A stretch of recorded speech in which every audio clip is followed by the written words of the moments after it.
ಇನ್ನು ಇದೇ ಸಂದರ್ಭದಲ್ಲಿ ದೇವೇಗೌಡರು ಮತ್ತು ಮೋದಿ ನಮ್ಮ ಆದರ್ಶ ವ್ಯಕ್ತಿಗಳು ಅಂತ ಮಾಜಿ ಸಿಎಂ ಯಡಿಯೂರಪ್ಪ ಕೂಡ ಸಭೆಯಲ್ಲಿ ಮಾತಾಡಿದ್ದಾರೆ. ಬಿಜೆಪಿ ಜೆಡಿಎಸ್ ಬೇರೆ ಅಲ್ಲ, ನಾವು ಒಂದೇ ತಾಯಿ ಮಕ್ಕಳಿದ್ದಂತೆ ಅಂತ ಈ ಸಂದರ್ಭದಲ್ಲಿ ಹೇಳಿದ್ದಾರೆ.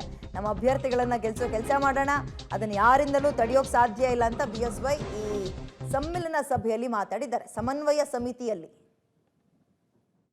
ದೇವೇಗೌಡರು ಈ ವಯಸ್ಸಿನಲ್ಲಿ ಇಲ್ಲಿ ಬಂದು ಕುಂತಿದ್ದಾರೆ, ರಾಜ್ಯದಲ್ಲಿ ಪ್ರವಾಸ ಮಾಡ್ತೀನಿ ಅಂತ ಹೇಳ್ತಾರೆ.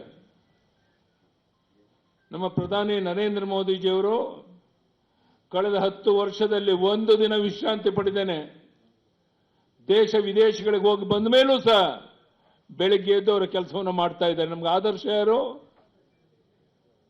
ಮಾನ್ಯ ಪ್ರಧಾನಿ ನರೇಂದ್ರ ಮೋದಿಜಿಯವರು ಮತ್ತೆ ಮಾನ್ಯ ದೇವೇಗೌಡಜಿಯವರು.